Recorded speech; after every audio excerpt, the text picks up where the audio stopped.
हिंद दोस्तों, आपका स्वागत है आपके अपने YouTube चैनल AMG के स्टडी पर। दोस्तों, आप सभी को पता होगा कि RPF SI के एग्जाम स्टार्ट हो गए। ठीक है, स्टार्ट हो गए तो 3 दिसंबर की फर्स्ट शिफ्ट में जितने भी जीके के क्वेश्चन हमारे पास आए उसकी वीडियो हमने आपके पास डाल दी है। अगर ना देखी हो तो उस वीडियो को ज़रूर देख लें। और आज इस वीडियो में हम सेकंड शिफ्ट और थर्ड शिफ्ट में जीके के जितने भी क्वेश्चन पूछे गए, जितने भी क्वेश्चन हमारे पास आए, हम सभी को आपके सामने डिस्कस करने वाले हैं। अगर आप हमारे यूट्यूब चैनल पर पहली बार आए हो तो हमारे यूट्यूब चैनल को सब्सक्राइब कर लें और बेल आइकन को प्रेस कर लें, जिससे कि आगे आने वाली वीडियो का नोटिफिकेशन आपके पास सबसे पहले पहुंच सके। देखो दोस्तों, आज का फर्स्ट क्वेश्चन पूछा गया, गिरिराज देवी का संबंध किस घराने से है? तो गिरिराज देवी का संबंध किस घराने से है? बनारस घराने से। किससे? बनारस घराने से। ठीक है, अब देखो, गिरिराज देवी सैनिया और बनारस घराने की प्रसिद्ध भारतीय शास्त्रीय गायिका थी। उनका जन्म 8 मई 1929 को वाराणसी में हुआ था। गिरिराज देवी ने शास्त्रीय और उपशास्त्रीय संगीत गाया और ठुमरी गायन को लोकप्रिय बनाने में अहम भूमिका निभाई। उन्हें ठुमरी की रानी भी कहा जाता है। किसे? गिरिराज देवी को। ठीक है, नेक्स्ट क्वेश्चन देखो। नेक्स्ट क्वेश्चन हमसे पूछा गया, भारत संविधान सभा में लोगों का चुनाव कहाँ से किया जाता है? संविधान सभा में लोगों का चुनाव मतलब सदस्यों का चुनाव कहाँ से किया जाता है? तो प्रांतीय संविधान सभाओं से। कहाँ से? प्रांतीय संविधान के सदस्यों से। ठीक है, कैबिनेट मिशन योजना 1946 के तहत जुलाई 1946 में संविधान सभा के लिए चुनाव हुए थे। इन चुनावों में अनुपातिक प्रतिनिधित्व की एकल संक्रमणीय मत पद्धति का इस्तेमाल किया गया था। ठीक है, नेक्स्ट क्वेश्चन पूछा गया हमसे विदेश बैंक से। इनमें से विदेश बैंक कौन है? वो ऑप्शन में दे रखो, उसमें से हमें देखने के इसमें से विदेशी बैंक कौन है। ठीक है, अब देखो, कुछ विदेशी बैंकन के नाम लिख दिए हमने, जैसे अमेरिकन एक्सप्रेस बैंकिंग कॉर्पोरेशन। ठीक है, ये विदेशी बैंक है। DBS बैंक इंडिया लिमिटेड, ये भी विदेशी बैंक है। ये कुछ विदेशी बैंक है, ये देख लेने हमें। ठीक है, नेक्स्ट क्वेश्चन देखो। नेक्स्ट क्वेश्चन पूछा गया, सिक्किम का राज्यपाल कौन है? तो सिक्किम का राज्यपाल कौन है? ओम प्रकाश माथुर सिक्किम के राज्यपाल है। ठीक है, नेक्स्ट क्वेश्चन हमसे मौलिक कर्तव्य के बारे में पूछा गया। मौलिक कर्तव्य कौन से भाग में है? तो मौलिक कर्तव्य कौन से भाग में? भाग 4 में, ए में। कौन से भाग में? भाग 4A में। ठीक है, और अनुच्छेद 51 के A में।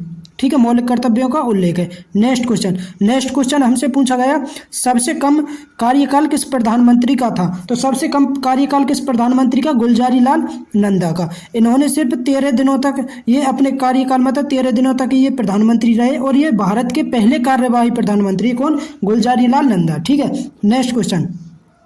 नेक्स्ट क्वेश्चन हमसे पूछा गया, खेलो इंडिया यूथ गेम्स में पहले स्थान पर मतलब कौन रहा? तीसरे स्थान पर कौन रहा? ठीक है, हमसे पूछी तीसरे स्थान पर। तो खेलो इंडिया यूथ गेम्स 2022 में मध्य प्रदेश तीसरे स्थान पर रहा था। मध्य प्रदेश ने इस खेल में 39 स्वर्ण पदक जीते। खेलो इंडिया यूथ गेम्स 2022 का आयोजन मध्य प्रदेश के 8 शहरों में 31 जनवरी से 11 फरवरी 2023 के बीच किया गया था। ठीक है, ये शहर कौन कौन से वो शहर है जिनमें किया गया? भोपाल, बालाघाट, मंडला, महेश्वर, जबलपुर, उज्जैन, ग्वालियर और इंदौर। इस खेलों में 28 तरह के खेलों में 6000 से ज़्यादा खिलाड़ियों ने हिस्सा लिया था। इतनी बात हमें याद रखनी खेलो इंडिया यूथ गेम से। ठीक है, नेक्स्ट क्वेश्चन देखो। नेक्स्ट क्वेश्चन हमसे पूछा गया, पैरा ओलंपिक में भारत कौन से स्थान पर है? पैरा ओलंपिक में। ठीक है, तो पेरिस में हुई है पैरा ओलंपिक 2024 में। पैरा ओलंपिक में भारत 8वें स्थान पर रहा था। इसमें भारत ने इस खेलों में 7 स्वर्ण, 9 रजत और 13 कांस्य पदक जीते। भारत ने पैरा ओलंपिक खेलों में अब तक का सर्वश्रेष्ठ प्रदर्शन किया था। ठीक है, नेक्स्ट क्वेश्चन देखो। नेक्स्ट क्वेश्चन हमसे मानव सूचकांक के बारे में पूछा गया। मानव सूचकांक में भारत की कौन सी रैंक? तो भारत की कौन सी रैंक की भाई? 193 देशों में से 134वें स्थान पर रहा भारत। ठीक है ना, भारत। नेक्स्ट क्वेश्चन देखो। नेक्स्ट क्वेश्चन, एक क्वेश्चन आया दिल्ली सल्तनत। ठीक है, दिल्ली सल्तनत एक क्वेश्चन पूछा गया। ठीक है, अब देखो, मैथ में टाइम एंड डिस्टेंस से 2 या 3 क्वेश्चन, 2 से 3 क्वेश्चन पूछे गए। CI से 1 क्वेश्चन पूछा गया, और CI से दो क्वेश्चन पूछे गए, और टाइम टेकिंग है वो। और SI से 1 क्वेश्चन पूछा गया। प्रॉफिट लॉस से 3 या 4 क्वेश्चन, एवरेज से 2 और 3 क्वेश्चन पूछे गए। पार्टनरशिप से 1 क्वेश्चन पूछा गया, और मेंसुरेशन से मेंसुरेशन से 3 और 4 क्वेश्चन पूछे गए, ठीक है। 2-3 क्वेश्चन का मतलब फॉर्मूला भी ऐसे ही है वो सभी के सभी क्वेश्चन, ठीक है दोस्तों। अब देखो हम देखेंगे जो थर्ड शिफ्ट में जीके के कौन कौन से क्वेश्चन आए, ठीक है। देखो थर्ड शिफ्ट में पूछे गए जीके के क्वेश्चन। देखो फर्स्ट क्वेश्चन पूछा गया है सर्वेंट सोसाइटी का सदस्य कौन नहीं है। भाई सर्वेंट सोसाइटी का सदस्य मतलब कौन सदस्य नहीं है, तो वो ऑप्शन में दे रहा है। अगर बाल गंगाधर तिलक ऑप्शन में दिया हुआ हो तो ये सही है हमारा। बाल गंगाधर तिलक ये सर्वेंट सोसाइटी के सदस्य नहीं थे। अगर पूछे सर्वेंट सोसाइटी की स्थापना कौन ने करी, तो गोपाल कृष्ण गोखले ने 12 जून 1905 को पुणे महाराष्ट्र में सर्वेंट ऑफ इंडिया सोसाइटी की स्थापना की थी। इस सोसाइटी का मकसद युवाओं को सार्वजनिक जीवन के लिए तैयार करना था, ठीक है। नेक्स्ट क्वेश्चन पूछा गया हमें गरुड़ शक्ति अभ्यास किन 2 देशों के बीच है। गरुड़ शक्ति अभ्यास किन 2 देशों के बीच है, भारत और इंडोनेशिया के बीच। कौन कौन से देशों के बीच, भारत और इंडिया के बीच गरुड़ शक्ति अभ्यास है, ठीक है। नेक्स्ट क्वेश्चन छत्तीसगढ़ से पूछा गया, छत्तीसगढ़ का लोक नृत्य, छत्तीसगढ़ के लोक नृत्य के बारे में हमसे पूछा गया है, ठीक है। छत्तीसगढ़ के लोक नृत्य हैं जिनमें से कुछ प्रमुख ये है, जैसे पंडवानी है छत्तीसगढ़ का लोक नृत्य, ठीक है।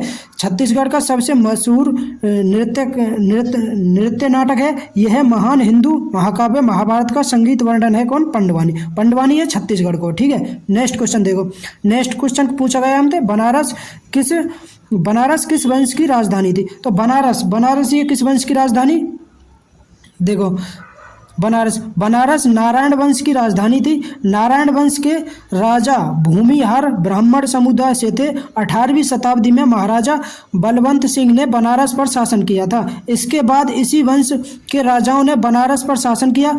1911 में बनारस एक रियासत बन गई और नारायण वंश के राजाओं ने 1947 में आज़ाद भारत में शामिल होने तक यह शासन यहाँ मतलब शासन किया, ठीक है। इतनी बात हमें याद रखनी। नेक्स्ट देखो, नेक्स्ट क्वेश्चन पूछा गया हमसे राष्ट्रपति के पर्यंत मतलब कौन काम करता है, मतलब राष्ट्रपति के मतलब पर्यंत मतलब कौन कार्य करता है। तो राष्ट्रपति के प्रसाद पर्यंत भारत के महान्यायवादी हैं जो वो अपना पद धारण करते हैं। कौन अपना पद धारण करते हैं, कौन, महान्यायवादी, भारत के जो महान्यायवादी, ठीक है। नेक्स्ट क्वेश्चन देखो,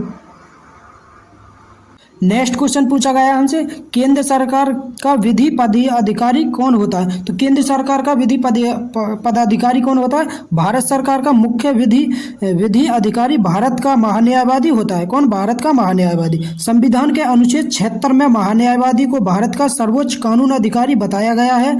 महान्यायवादी भारत सरकार का मुख्य कानूनी सलाहकार होता है और सर्वोच्च न्यायालय में सरकार का मुख्य वकील होता है, ठीक है। नेक्स्ट क्वेश्चन पूछा गया हमसे नौर के झील के बारे में पूछा गया, ठीक है। अभी ये कन्फर्म ना पूछा गया नहीं, वैसे हमारे पास आई तो हमने आपको बता दिया, ठीक है। नेक्स्ट क्वेश्चन पूछा गया हमसे गिरफ्तारी का संबंध किस अनुच्छेद में है। तो गिरफ्तारी का अनुच्छेद 22 में, ठीक है। भारतीय संविधान के अनुच्छेद 22 में गिरफ्तारी से जुड़े प्रावधान है, ठीक है। नेक्स्ट क्वेश्चन हमसे सर्वोच्च न्यायालय के बारे में पूछा गया, ठीक है। सर्वोच्च न्यायालय से परामर्श शक्ति राष्ट्रपति को है, किस अनुच्छेद के तहत, 143, ठीक है। भारत के संविधान के अनुच्छेद 143 के मुताबिक राष्ट्रपति को सर्वोच्च न्यायालय के परामर्श करने का अधिकार है। राष्ट्रपति लोक कल्याण के लिए महत्वपूर्ण माने जाने वाले सवालों पर सर्वोच्च न्यायालय से सलाह ले सकता है। अब देखो मैथ के कैसे क्वेश्चन आए, मैथ के क्वेश्चन आए 36 और 18 का तृतीय अनुपात पूछो हमसे, ठीक है। 150 5 और 15 का एलसीएम निकालो, और ये अनुपात का क्वेश्चन, एवरेज के क्वेश्चन भी है, ठीक है। एवरेज के क्वेश्चन आए। अब देखो परसेंटेज के क्वेश्चन आया है, किसी संख्या का 25% उसमें 72 जोड़ने पर प्राप्त 60% कितना होगा, ये क्वेश्चन आया, ठीक है। और देखो साधारण ब्याज से 2 साल का साधारण ब्याज 602 मतलब 60, 2 साल की चक्रवर्ती ब्याज 64, मिश्र धन पूछा है इसका, ठीक है। ऐसे ऐसे क्वेश्चन आए हैं, ठीक है। 85 का वर्ग पूछा हमसे, और 841 मतलब ये आंसर दे रहा है 8 का विभाज्यता का नियम आएगा, ठीक है। 21, 63, 70 सबसे छोटी संख्या में भाग देना, मतलब ऐसे करके कोई क्वेश्चन आए हो, और ये सबसे बड़ी संख्या बतानी है इसमें, ठीक है। ये दे रखी और ये अनुपात में इनमें से सबसे बड़ी संख्या का मान बताना हो, ठीक है। देखो एक ये क्वेश्चन आया 176 कुर्सी बेचने पर 86 कुर्सी पैसे पैसों जाने के बराबर लाभ होता है। ठीक है, ऐसे क्वेश्चन है। रीजनिंग के मतलब इजी क्वेश्चन आ रहे हैं, ज़्यादा हार्ड ना आ रहे हैं। ठीक है दोस्तों, अगर वीडियो पसंद आई हो तो वीडियो को लाइक शेयर और कमेंट जरूर करें। अगर आप हमारे यूट्यूब चैनल पर पहली बार आए हो तो हमारे यूट्यूब चैनल को सब्सक्राइब जरूर करें। ठीक है, बेस्ट ऑफ लक।